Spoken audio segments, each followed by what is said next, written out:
प्रयत्न करतो, कारण आम्ही एकदा मौजाबंदीला कीर्तनाला गेलो, बरोबर आहे. दत्तराव होते माझ्यासोबत, पहिलंच कीर्तन होतं महाराज.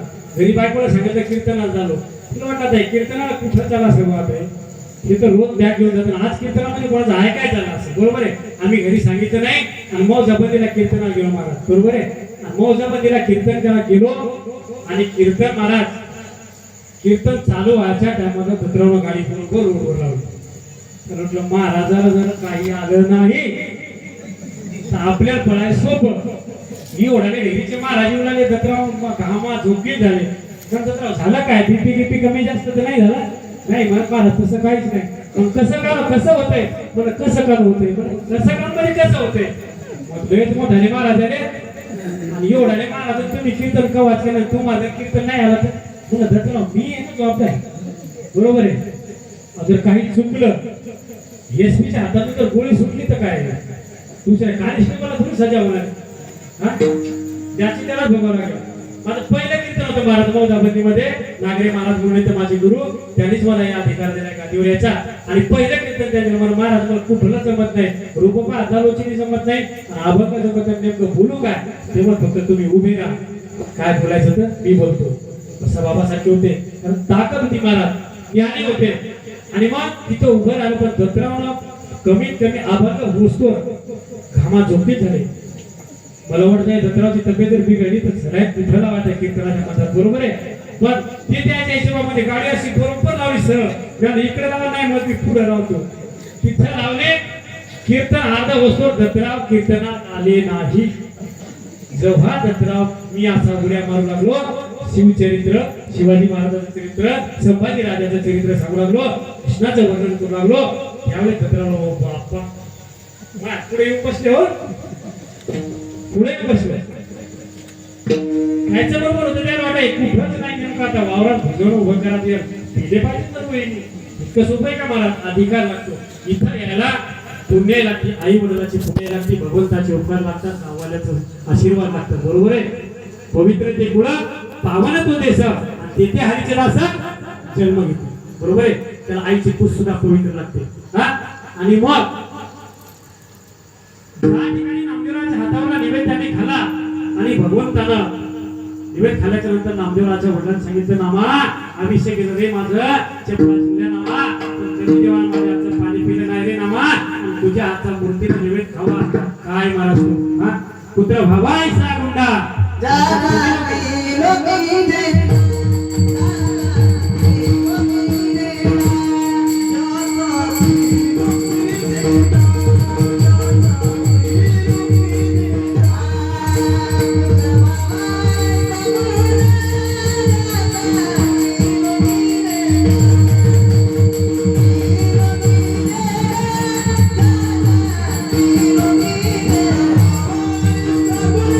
पुढ्या खातात तर कोणती सीताराम पुरी, कोणती गोवा पुरी आहे, सीतारामाची वाटे.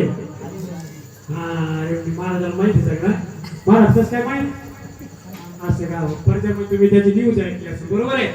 मग हे दोन कवी आपले केलेच आहे महाराज, आणि तिसऱ्या कव्यामध्ये आपण आता आगमन करणार आहोत, बरोबर आहे.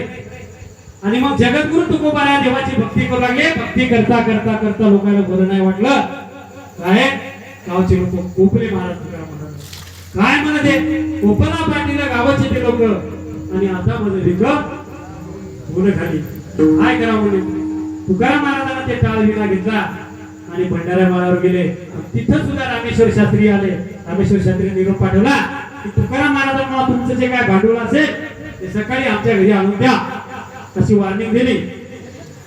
रामेश्वर शास्त्री काय साधारण व्यक्ती नव्हती महाराज. आज जर त्यांनी यज्ञामध्ये पाणी टाकलं, अग्नी बरोबर होते, अग्नी साधारण होते, पण ते जगद्गुरु तुकोबाराचे काय शिष्याचं पक्ष महाराज अधिकार तू किता तुलणे से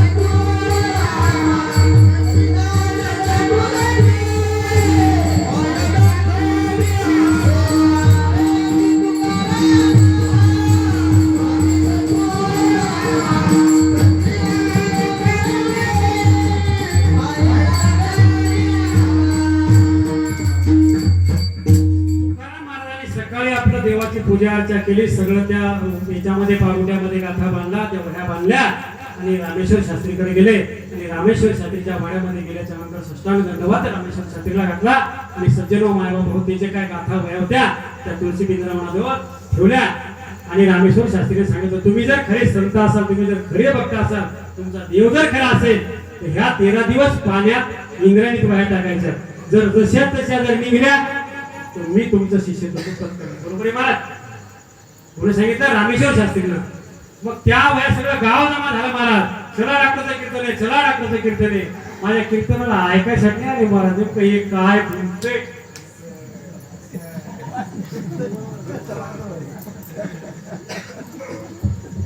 बरोबर आहे?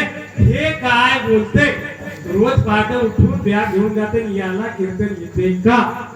तुम्ही बांबे लोक आहेत महाराज, साधारण लोक नाही. संतोष बोलवलं घेतो ना आपण. हा, त्याला त्याला पब्लिक किती होती. आणि मग तसं सांगितल्याच्या नंतर जगद्गुरु तुकोबाराच्या वह्या इंद्रामध्ये नेल्या, सगळ्या गावाला प्रत्यक्ष त्या पाहिल्या आणि त्या वह्या काय झालं महाराज, इंद्राणीमध्ये टाकल्या. पण त्या वह्या इंद्राणीमध्ये टाकल्या तुम्हाला माहिती महाराज. पण ही घटना अखिल कोटी ब्रह्मांड नायक परमात्माला कळाली आणि पांडुरंगाने सांगितलं, रुक्मिणी मला तर 13 दिवस जागेवर बसता येणार नाही, पण तू काय कर, या वह्या सांभाळण्याचं काम कर. माझ्या जगद्गुरु तुकोबाराचा एकही पान गाठ्याचं खराब झालं पाहिजे. पुढे सांगितलं, विठ्ठलाने सांगितलं आणि रुक्मिणीने त्या 13 दिवस डोक्यावर वह्या घेतल्या महाराज आणि 13 दिवस पाण्यामध्ये रुक्मिणी राहिली. तुम्ही घरी जा आणि मग त्याला म्हणा एक घंटावर पाण्यात बस. कुठला महाराजाला होता म्हणते नाही, मग त्याला म्हणते मलाच पाण्यात बस. पण ती देवाची बायको होती महाराज आणि भक्ताचं काम हे देवाला करावंच लागते. कारण साधा वया भक्ती काज नाही लाज धरीत ऐसी आसी शरण दावे शक्ती जीवेन मनसी काल सुद्धा आपण या ठिकाणी ऐकलं. बरोबर आहे? किंवा चित्ती नाही असं त्याचा पांडुरंग असं असे भक्ताची घरी कामे न सांगता घरी. मग न सांगता जगद्गुरु तुकोबाराचं काम कोण केलं? विठ्ठलाने केलं. रुक्मिणी 13 दिवस पाण्यामध्ये बसली आणि रुक्मिणी 13 दिवस पाण्यामध्ये बसून ज्यावेळेस पुन्हा गाव जमा झालं त्यावेळेस जगद्गुरु तुकोबारानं अन्नाचा आणि पाण्याचा कल घेतला नाही महाराज. 13 दिवस अधिकारी तुकाराम महाराज होते. इतकं सोपं नाही. आज्याचा बापाचा कोणाचा फोटो नाही घरात. जगद्गुरु तुकोबाराचा जर गाथा घरात असेल, माऊलीचा जर गाथा घरात असेल, ताकद ही महाराज त्याच्यामध्ये. अधिकारी लोक आहेत ते, सर्वसामान्य लोक नाहीत ते. आणि एवढा अधिकारी करून असताना समाजाने त्यांना पण त्रास दिला. तुम्हा आम्हाला समाजाने जर त्रास दिला असेल महाराज तर काय नव्हते. आणि मग 13व्या दिवशी पूर्ण गाव जमा झालं. भागवत बाबा 13व्या दिवशी सगळं गाव जमा झालं आणि गावानं प्रत्यक्ष ते पाहिलं. काल सुद्धा महाराजांनी सांगितलं, बरोबर आहे की बाबा 13 दिवस पाण्यामध्ये ठेवल्याच्या नंतर जगद्गुरु तुकोबाराच्या वह्या जशाच तशा निघल्या महाराज. तेव्हा रामेश्वर शास्त्रीनं त्यांचं शिष्यत्व पत्करलं. जगद्गुरु तुकोबारा झालंय म्हणजे उदका माझी वह्या ठेवली कोरड्या दामिने लोकड्या विश्वजना. विश्व म्हणजे सगळ्या लोकांनी पाहिलं की डॉक्टरने इथं कीर्तन केलंय. पाहिलं ना? हो पाहिलं ना? मग याच्यात काय खोटं आहे का? नाही. तसं जगद्गुरु तुकोबाराच्या वह्या 13 दिवस पाण्यात ठेवल्या जशा तशा निघल्या. हा जगद्गुरु तुकोबाराचा अधिकार आहे. अभंगाचा उदका माझी माया ठेवली कोरड्या, उदका माझी माया ठेवली कोरड्या, उदका माझी माया ठेवली कोरड्या,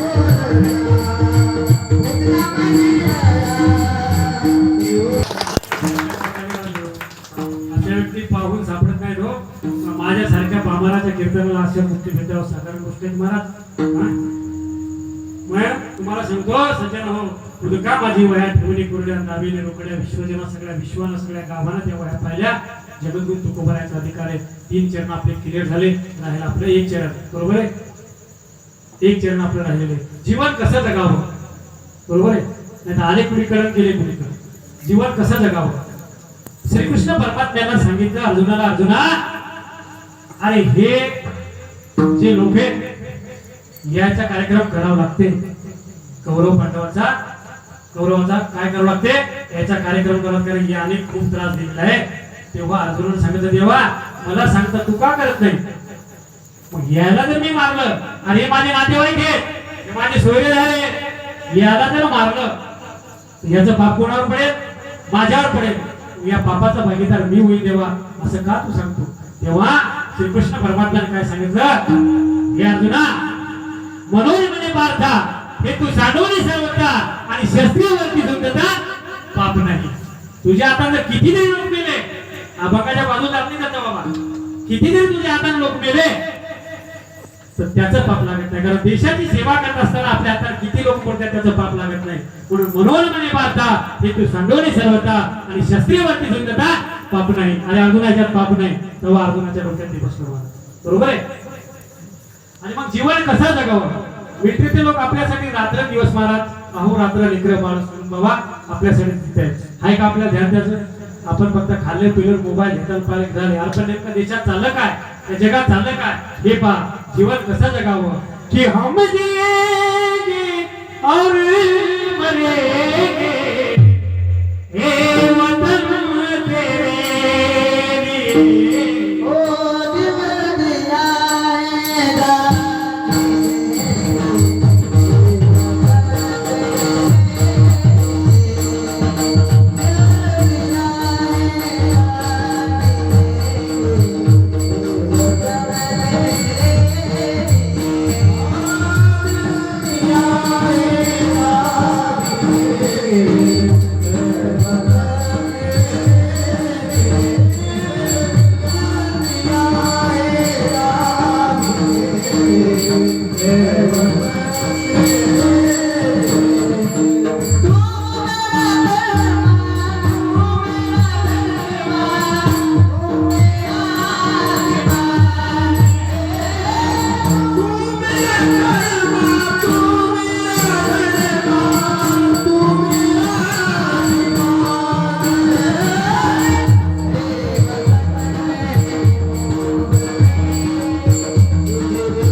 आपण समाजाचं काहीतरी देणं लागतो ज्यावेळेस आपण जन्माला येतो त्यावेळेस भगवंताकडे प्रार्थना करतो की देवा याच्यातून माझी सुटका कर आणि याच्यातून सुटका केल्याच्या नंतर देवा मी तुझंच नामचिंतन करेन कुठपर्यंत कृष्ण महाराज कुठपर्यंत जन्म होतो देवा देवा देवा आणि ज्यावेळेस जन्म झाला त्यावेळेस कवा कवा बरोबर आहे निवडणुकीला उभं राहा सोन्याची टोपी घालतो देवा तुला ए सोन्या ये इकडं त्या सोन्याची टोपी काढायची देवाला घालायची अरे देवा म्हणा तू तुम्हाला सोन्याची टोपी घाल बरोबर आहे देवा तुला जे सांगितलं तुझ्या वचनाला मी जाणून देवा सोन्याची टोपी का आहे तुझ्या डोक्यात घातली काय फरक आहे बरोबर आहे मग आपल्याला फक्त आता जास्तीत जास्त 15 ते 20 मिनिटं घेतात बरोबर आहे जास्ती जर बोलत लोक म्हणतील बाबा हे का राधा बरोबर बोलते हा आपल्याला जास्त 15 मिनिटं बोला जीवन कसं जगावं छत्रपती शिवाजी महाराज कमी दिवस जगले राजा पण चांगलं जीवन जगले ज्ञानोबा आहे थोडे दिवस जीवन जगले चांगलं जगले